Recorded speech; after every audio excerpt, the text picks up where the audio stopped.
Ladies and gentlemen, boys and girls and people of all binaries, I'm Wolfgang Wilcox, your phone from the UK, welcoming you back to Not For Broadcast, where we damn near fucking died after working in a storm, and we're all in lockdown apparently. Oh god, the flashbacks. Alex, oh thank god you're alive. It's Jenny, the floor manager. Are you okay? Alex, you need to get it together. Look at the broadcast screen. Just look at it. That's all we've been putting out since you went down. You have to fix it, now. Look left, Alex, out the window. See? They're all over it, little bastards. You're going to need a full charge to clear that many off. Hold down the big button until it's fully charged. Then release it to zap the little fuckers. Oh my god, something else to fucking keep up with? Excellent, Alex. We're broadcasting again. They must have built Wait, up what the you've fuck been. was on there? Usually it only takes a tap on the button to clear one. Look, there's a lone one climbing now. Zap it off before it starts to mess up the signal again. Great. That seems to be the last of them.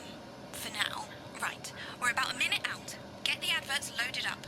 I've got to deal with my pet idiot. And Alex, keep your ears open. You'll hear them climbing up the Crazy tower. Neil. Don't let them build up.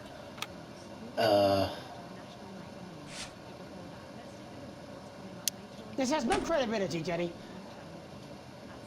No professionalism. It's not a mess. Everything is where it should be. It's ramshackle and characterful, and I'd expect you to know the difference. Of course Megan's place looked lovely, but I can't see it, can I? Thanks, Jenny. How's lock-in with the boyfriend going? Decided to take his chances on the wild streets, eh? Rather than endure another romantic comedy. What's going on there? Jeremy, Jenny says your hair looks stupid. Yes, I can hear her. She says she's not talking to you. Yes, I know, I can hear her. Shall I count us in? Make it so. Okay, 10 seconds. Break a leg, everyone.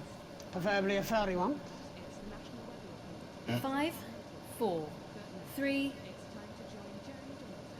Good evening, I'm Jeremy Donaldson. And I'm Megan Wolfe. Our main stories tonight. Snugglefuck?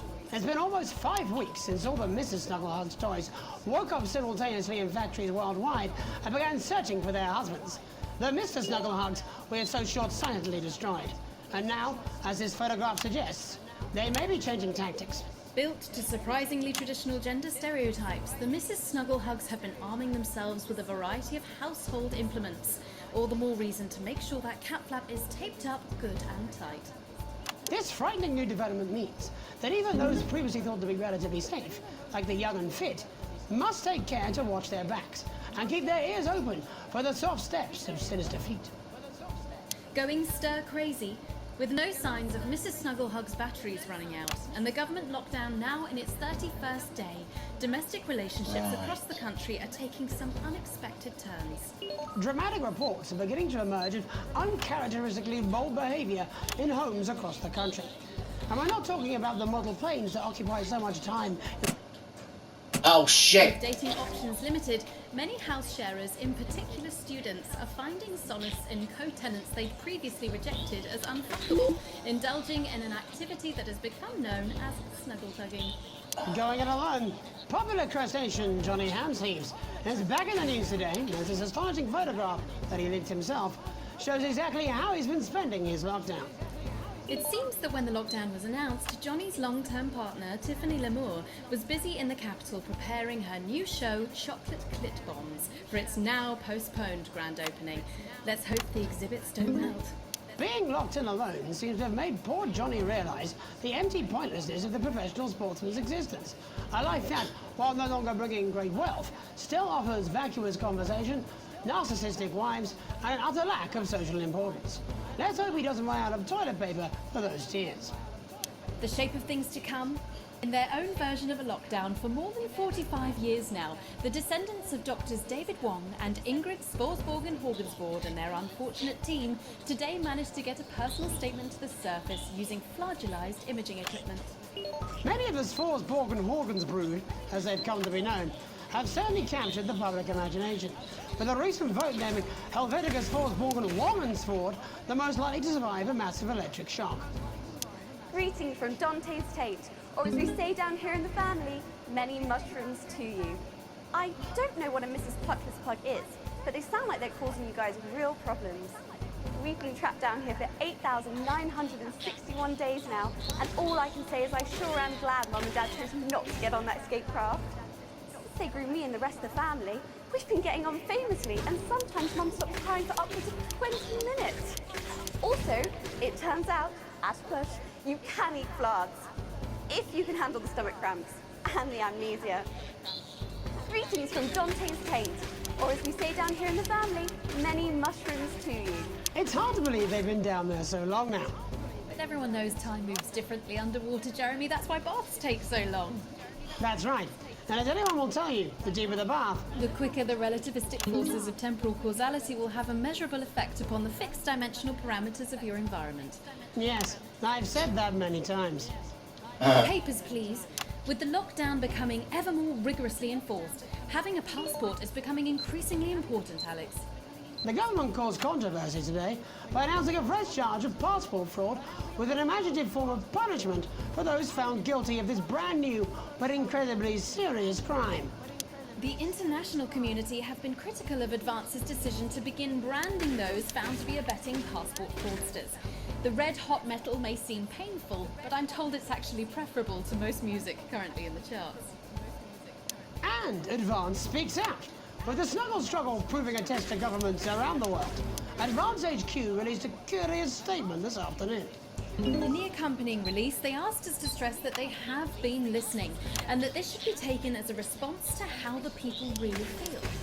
We've certainly done our bit on this show to contribute to the political climate. But let's not forget, how we behave in our home lives is what really matters. Let's hope it's not just me who filled out that questionnaire, Jeremy, or we're all in trouble. Let's play that statement. Good evening. One of the many new jobs I have in this current crisis is to liaise on a daily basis with the Department of Perambulation, and they... Oh shit, I just realised I might have to censor this fucking guy. These are genuine requests from citizens for permission to go outside. Now, I would like to share a few of these with you tonight under the loose heading of what the fuck is wrong with you people? How difficult is this to grasp? I'd like to start with James from Angerhampton, who says he needs to go out because there's a duck in the park that I like to try and feed on a Friday. I call him Mr. Blackington, and I think we're really starting to bond. No, James, they make their hives in parks. And then Katie, from Self-Righteous-on-Sea, wants to go out so she can deliver homemade meals to the elderly. No, Katie, stay at home. Your casserole's dire, and Shirley can get by with tins of creamed rice from the 1950s. And you, Lewis, from Hamble-Bamblebury, those screams you heard in the alley last night behind your house are best left to the police. Now, I want to make this as clear as I can. Think first, stop sending me stupid, sodding requests, and stay inside. Pretend it's not happening until we tell you it's all over. Thank you. Delectable stuff. Tonight, Jeremy will be catching up with brave roving reporter Patrick Bannon, while I check in with two friends of the programme who find themselves stranded at opposite ends of the country. And then, in part 3, there's going to be a quiz. Presumably because there's nothing more important going on that you might like to report on if you were, say, a news programme. And in a moment, we'll both be asking Sophia Rimington how such a trusted brand can have made such a terrible manufacturing mistake. With what it describes here as help from popular psychic scientist Delia Lywell. Oh, I like her. No, you don't. Why do you do that? That's all coming up on tonight's National Nightly News.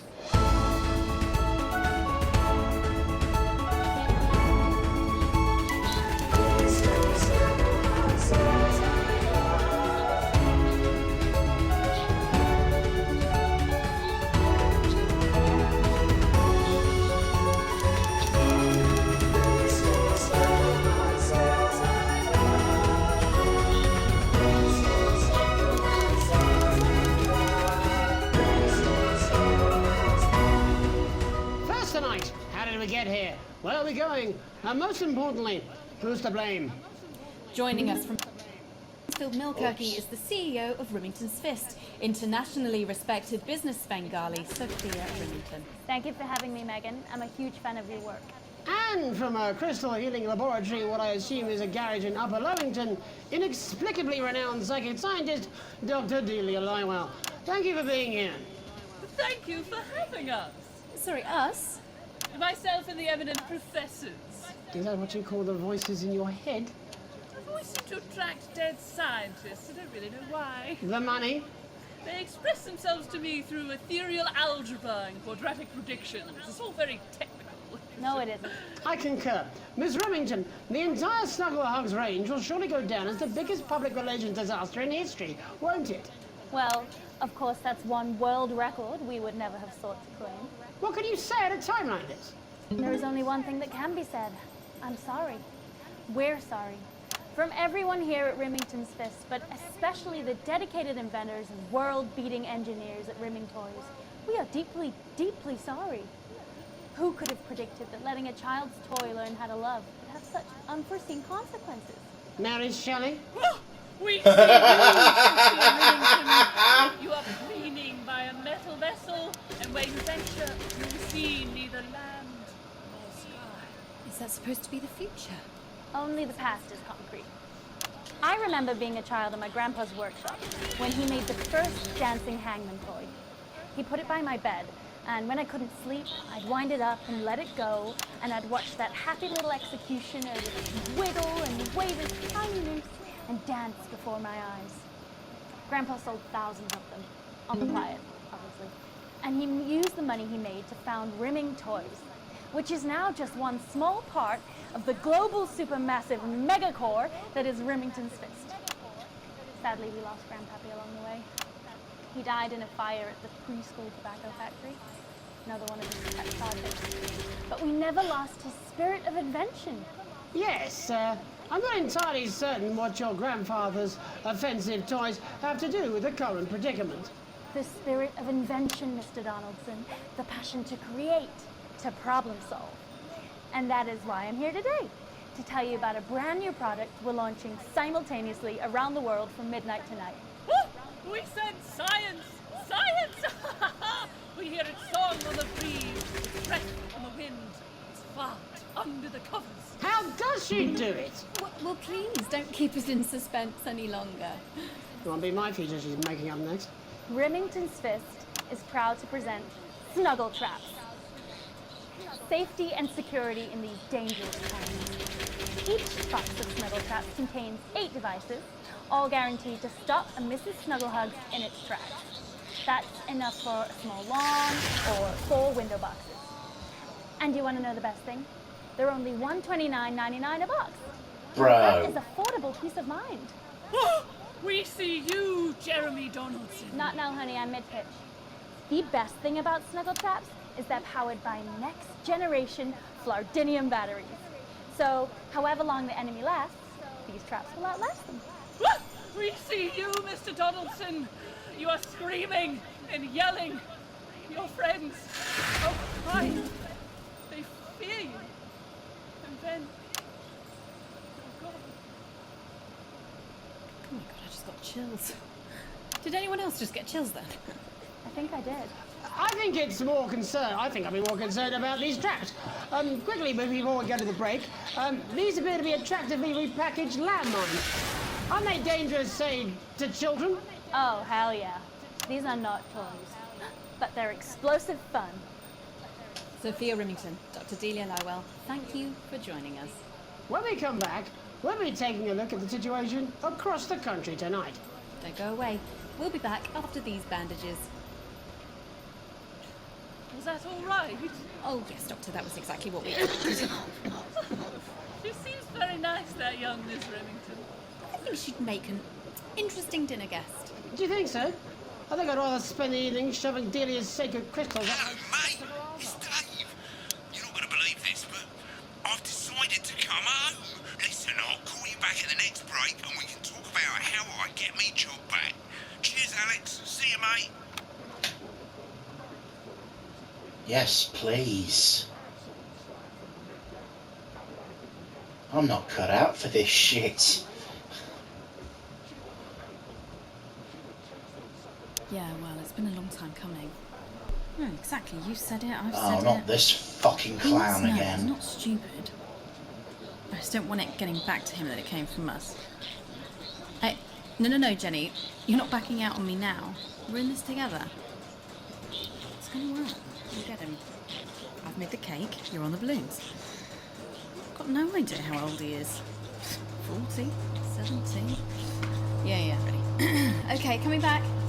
In 5, 4, 3... Welcome back to the National Nightly News. I'm Megan Ruth. Now it's time to take a trip around the country to hear how the lockdown might impact the nation from some friendly faces. Joining me are respected academic Katie Brightman and author of Alan James's Kites, Alan James. Thank you for joining me. It's a pleasure. Thanks for having me, Megan. Thanks, Megan. It really is a pleasure, Katie. I enjoyed our little heated encounter. I wish I could say the same. So first off, Katie, how are you coping? I'm holding up okay. The lockdown directive was so sudden that, like many people, I haven't been able to get home. Oh no, what happened? I was staying at a hotel after an international policy convention, and we had a particularly heavy night out. You know what economists are like. Notoriously hate splitting them. And I overslept, and as you can imagine, I've been here ever since. But there are certainly people much worse off than me. Exactly. My tour has been cancelled indefinitely, and I've had to refund every single ticket, even the cheap seats. Oh, Alan, I'm so sorry to hear that. Sure. People are being quite rude about it. They don't seem to realise I've already spent it filling the beach house with beef. The crisis claims yet another victim. So, this is just a reminder that my book, Alan James's Right, is now available in paperback. Unbelievable. What was that? You're unbelievable. So, Katie, how do you think this might affect the economy? Should we be worried? Very, Megan. Not to sound dramatic, but this could be catastrophic. Unemployment has skyrocketed, and frankly, it will be a miracle if a lot of businesses can survive this. There you go, scaremongering again, spreading this latest liberal hoax. That's what they want. They want us quiet. They want us compliant. And they want us inside. A hoax? How on earth can you say that, Alan? Well, I haven't actually seen one of these supposed toys. Have you? Well, no, but Did you know 3,000 people die every year from regular toys? That's a lot of people. And this is no different. You're just as likely to be hunted down by a yo-yo or a tennis racket. You fucking idiot. Persuasive point, Katie. Don't listen to her, Katie. The press are the enemy of truth. she's agreeing with you, Alan, you absolute shit. Well, then I must be wrong. Alan, are you now recanting your statement that these toys aren't dangerous? People are saying they're just like normal toys, and that simply isn't true. Corrupt media lies. And Katie, how do you respond to Alan's claims that Mrs. Snugglehub can be dangerous after all? I suppose I guess I'm agreeing with him. Thank you, Katie. I appreciate your support.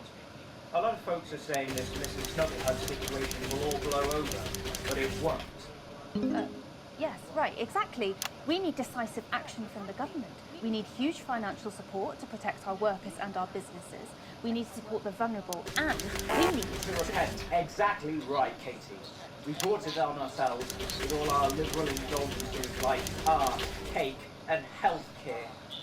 We need to act now and begin sacrificing our firstborn, or at a push, a beloved family pet. Absolutely, Alan. If we can all successfully come together as a community and perform the ritual, hopefully we will appease the great ancient. Katie, could it be any worse?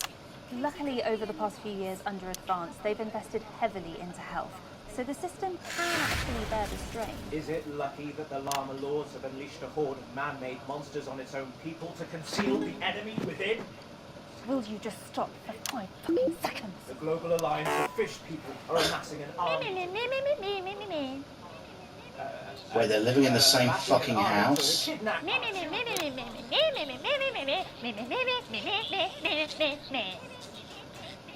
That's you. That's what you sound like.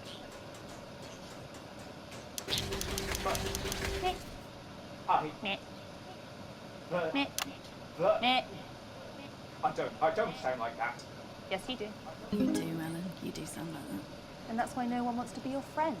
I've got loads of friends. No, you haven't. I don't think you do, Alan. Yeah, stop lying, Alan.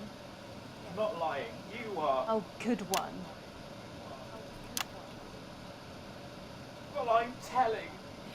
Alan James. Alan, you know what Katie they say about- Brightman, thank you for joining me. Some real food for thought there from two of the territory's leading minds. Are they fucking brother and sister or Any something? moment now, I'll be heading over to Jeremy, who is going to be bringing us an up-to-the-minute report of the status of the nation. Over to you, Jeremy.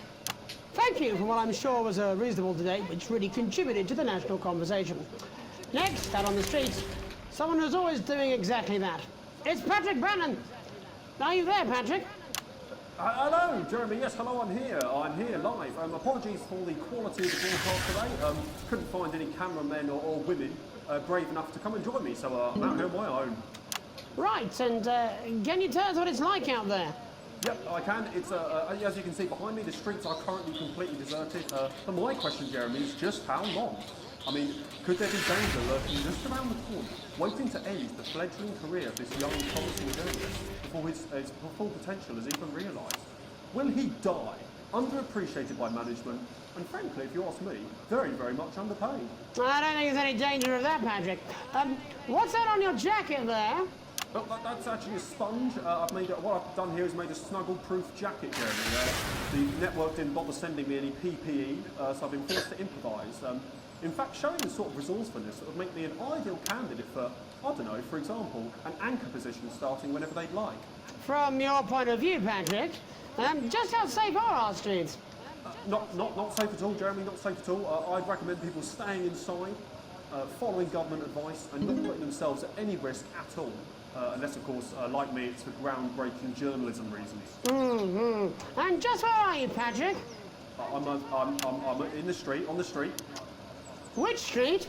I think I'm struggling to hear you, actually, Jeremy, there. You're in front of a green screen, aren't you, you fucking coward? Which street am I on? Oh, God. I'm just looking for a sign.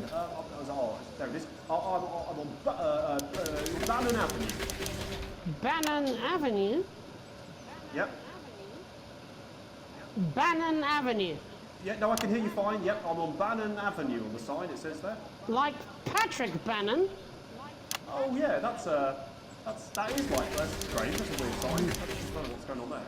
Where are you really? I'm on Bannon, Alright, fine, I'm not on Bannon Avenue, I'm at home, to be honest. Alright, fine. Well, I mean, I'm in my bathroom, technically, but, you know, I couldn't face it. You know, it's terrible out there, I don't want to go outside. They're everywhere. I'm sorry for lying. We don't expect any less of you, Patrick. You hear that sound? I can, yes. I'm no expert, Patrick, but it sounds unmistakably like a tiny fist tapping on your door there. Oh, fuck, it does. Oh, fuck, Jeremy, shit, no! Oh, bollocks. Perhaps there's a small queue of tiny fists, each wielding a different gendered household implement, ready to bash in the heads of lying little roving reporters. But you're lying, aren't you? Oh, shit, fucking, listen to me, you bastards! If you're out there, just piss off, you little fucking snuggle fuck! I'm too talented to die! Oh, what the fuck? No! Okay, it's fine. It's fine. Oh, God. Don't worry, Patrick. I'd say you've got a few seconds before they break their way in there and finish you off.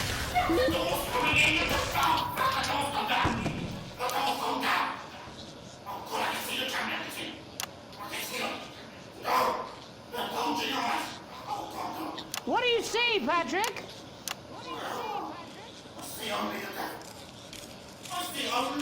Oh, Jesus.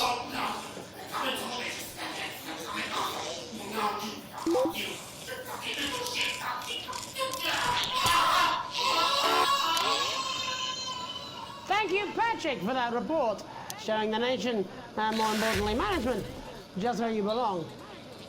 It's time for another break, but when we come back, we'll be hoping to take your mind off the world for a little while, and who knows, maybe even bring you a few smiles. Join us after this. You're damn right. Yeah, I had them delivered. Yes. It's a banana. Dave here. I've run into a few problems getting back. Although not as bad as yours. Looks like you've got one loose in the studio. Whack it on the head if it gives you any trouble. It's pretty bad here too, mate. Oh, Christ. Board. Captain's down. Worse, chef's down and we're out of rum. Not sure I'm going to make it to sobriety or dry land. If I had a missus, I'd ask you to tell her that I love her, but to be honest, I've kind of pissed my life away, mate. Still, at least I'm outdoors, eh? Your nearest workstation now. Every week you'll receive a high-quality electric current of increasing voltage directly through your body until you lose consciousness. Don't miss this shocking offer. It really is the frying of a lifetime. No, I'm not. I'm not going to. I don't have I'm to. really not in the mood for some Five Nights at Freddy's No, you're shit being right trying. now, you know. I'm not. I'm not. I'm not. I'm not. No? No. Oh, 5, 4, 3. Welcome back to the National Nightly. Well, welcome back anyway. We know isolation isn't easy, so finally tonight we have something a bit different for you. Even though some people felt it's not our job to entertain the public with absolute nonsense, other, more important people overruled those people. So it's time to find out who will National Nightly win and who will National Nightly lose. So, how do we play? Well, joining me is a man who knows all about playing. It's Tommy Harris. Hello, Tommy. All right, Johnny. It's good to see ya. And how are you finding the lockdown, Tommy? What do you mean lockdown? The enforced isolation of everyone in the country. Ah, yeah. I think I heard about that, actually, yeah. You're in bed, Tommy? Yes, you called during nap time, so... Of course, that's my fault. So, why don't you tell us how the game is played? Well, it's pretty simple, Jeremy, you sausage. I'm going to ask contestants from around the territory 3 questions about what else, yours truly. And those people are going to get a chance to win a very special prize. And what are they playing for, Tommy? Drum roll, please. Jeremy. Oh. Thank you. This is...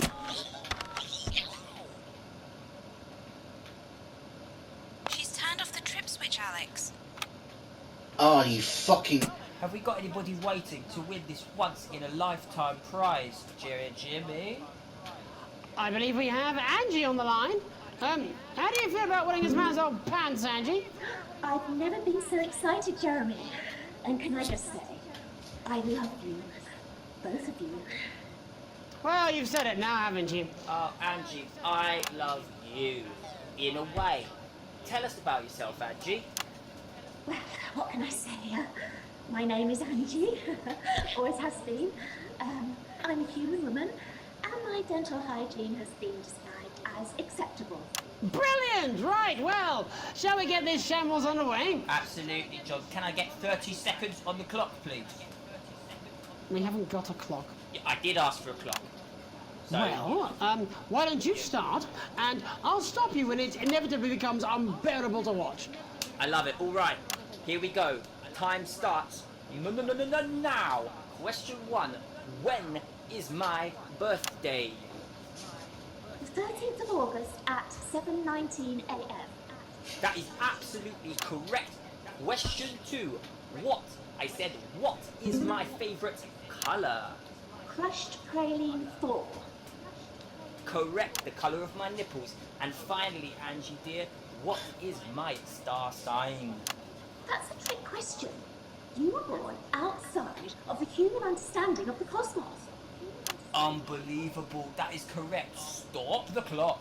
Wow, that really was tough to watch. How did you do, Tommy?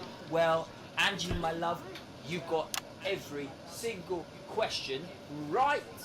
Which of course means you lose and win absolutely nothing. Thanks for playing, Angie. Bye. Do we have another contestant on the line at Jelly Bean? We do indeed. We should have Sonia Artleach. Are you there, Sonia? Of course I am, Jamie, darling. Thank you for being here, Sonia. Oh, there you are. Let me guess, you work in theatre, don't you? Is it that obvious? What gave it away? Was it the glamour or poise? It certainly wasn't your inherent sense of humility. Tell us about yourself, Sonia. Oh, well, if you must play this game. I am a theatrical agent. I represent the likes of Rudy Beefman, Samuel Coffeecup, and Jodie Carpetburn, amongst others. And how's the lockdown affected you, Sonia? Well, they may have closed the theatres, shut the studios, and boarded the cinemas, but they won't get me that easily. How are you managing without any work? Due to a savvy clause in all of my artist contracts, I am able to claim my 15% from their unemployment benefit. Wow, that certainly is sharp. Standard stuff, standard stuff. And can I ask, where are you speaking to us from? Well, I work from home, you know, to keep costs down. And who's this? Oh, well, you know, when they gave the order, I was actually mid-meeting with a client, so we've been isolated together. No fucking way! What the fucking fuck? Is that Tommy Harris? I'm a huge fan.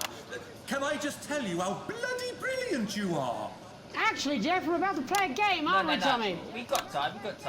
Well, if it's not too bold, I think I am in love with you, Mr. Harris. No, it's not too bold. That's all right. Don't worry.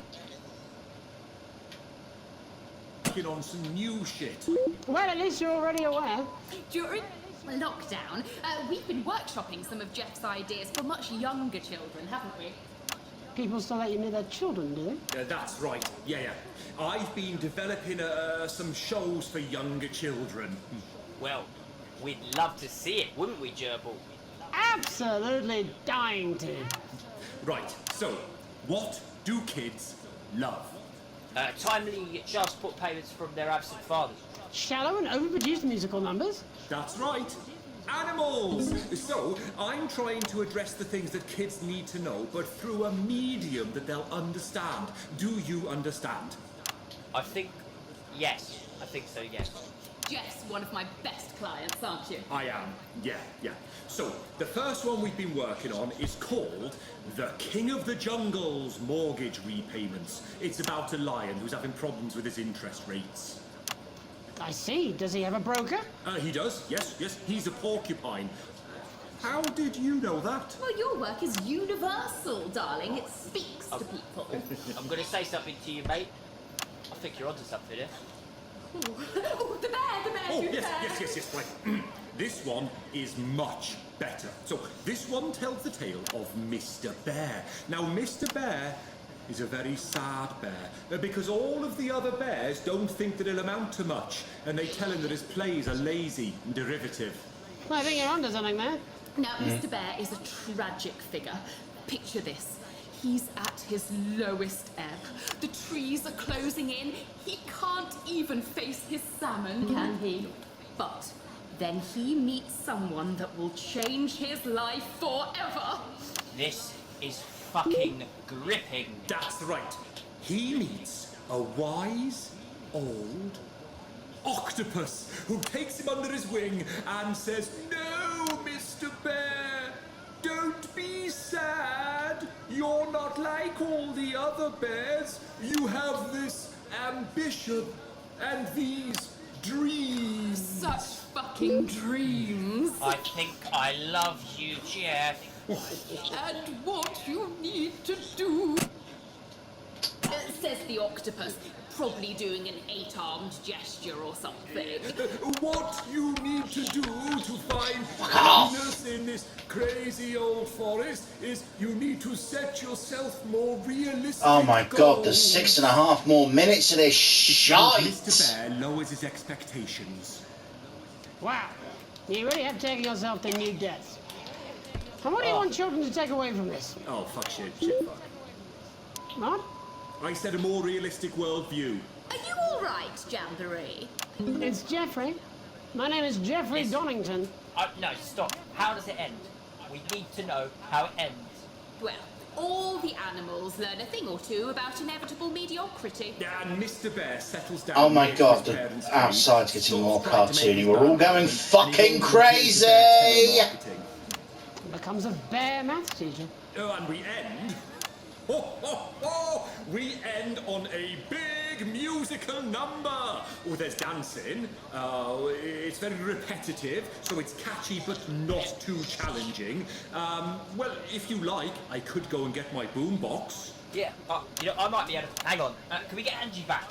Why not? The more the merrier, as they say at orgies. Right, I'll just fill then, shall I? Coming up in a moment, it's the world premiere that nobody saw coming. Lights! Or wanted. At all. I can only apologise in advance for what we're all about to endure. How do you turn the fucking thing on, though? All sorts of creatures down on Dangly Doodle Farm, like wise old Mr. Octopus with way too many arms. There's Mr. Pig and Mr. Cow, they're always in good moods, but that's 'cause they don't know they'll soon be sliced up into food. Mr. Bear, what's that over there? That's where your hopes go to turn into despair. Mr. Bear, what's that over there? That's where your dreams go to die. Mr. Raccoon wants to go to the moon. He'll end up as a bus driver soon. Mr. Porcupine thinks he'll read the news at 9. He'll end up as a janitor who stinks of turpentine. Mr. Ape got sent down for rape. Didn't work out he was innocent till he was 88. Mr. Bird flew south, superstardom on his path. Ended up on the end of a belt with an orange in his mouth. Oh, Mr. Bear, what's that over there? That's the place your mummy pushed your daddy down the stair. Mr. Bear, 6 months in intensive care. That's why the bitch has to die.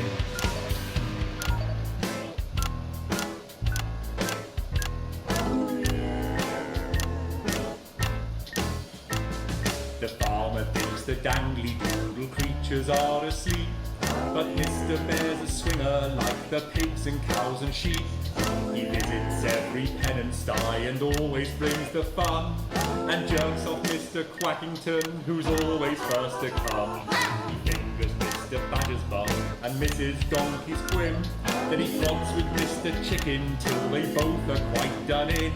Then he runs around the farmyard trying to shove it where it fits, and ends the night by broughting over Mrs. Badger's tits. There's never a dull moment down on Dangly Doodle Farm, kids. Mr. Bear, what's that over there? That's the sound of maggots growing underneath your hair. Mr. Bear, what's that over there? That is your friends in a pie. Yum, yum. Mr. Bear, what's that over there? That's a giant spider in the shoe you want. Mr. Bear, what's that over there? That is the end that is nigh. That's where your friends go to lie. That's how you'll scream when you die. Pretty much run its course. That's all we have time for tonight. But before we go, I just wanted to leave you with this final thought. And by you, I actually mean you, Alex. Up in the broadcast room, making sure we all look our best and keeping the signal strong and the language mild. And Alex is damn good at it. Alex is our invisible foundation. You at home can't see them, but they're always there, keeping us afloat. Of course, we can see you, Alex. I saw you the other day in the corridor. Do you remember? I tried to catch your eye, but I think you must have been deep in thought because you just sort of walked past me like I wasn't there. I try and sit in your eye line in the canteen some days. Every day, if I'm honest. I know it's wrong, I know you're married. I've done some digging. Found out about The fact that you I'm gonna risked run being out of arrested fucking for time on not this quitting, recording in a minute if and they that you don't keep. stretched yourself to let Don't Susie move the go fuck on travelling. with this shit. And you're no pushover parent either. You kept Charlie safe, even if he resents you for it. At least that's what he told me when I talked to him. Oh, don't worry. Oh my Alex, god, I'll they're order talking size. straight to me now. And I spoke like this so he wouldn't recognise my famous voice. I'm not crazy, Alex. Would ever do anything to hurt Charlie or Susie. Sam's lucky. Lucky to have you, Alex, but if something happened, could you possibly love me? I mean, if Sam had a terrible accident, obviously not now. I know you love your family, but if something happened... The fuck are you doing? You love me then? Could you? Would you, please? My name's Megan Wolfe. Have a deceitful night. And we're out. God, I'll tell you something. It was like a God-given fuck the ad. being able to use my own voice there for a second. I've been doing this posh gobshites voice for 10 years now. It's messing with me something fierce. Will we go for a gargle tonight, Jenny? Go on. Oh, come on, you dry shite. They're only toys. Will we? Just a little one. While we wait for Alex to wake up from that coma. Oh my god, it's Alex. a fucking dream. Hello? Wake up!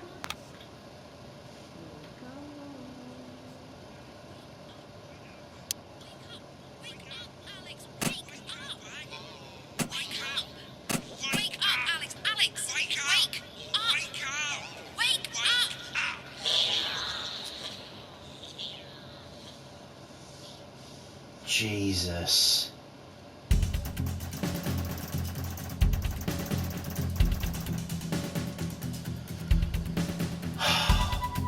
That was horrible. All offensive words, sentences, interference-free show. Exceedingly poor edit. 1 advert too late.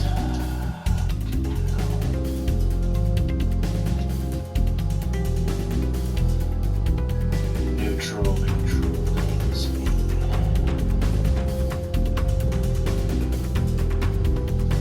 Well, that was harrowing and terrifying and horrible, and I don't want to fucking play this anymore tonight. Thank you for watching. Good night out there, whatever you are.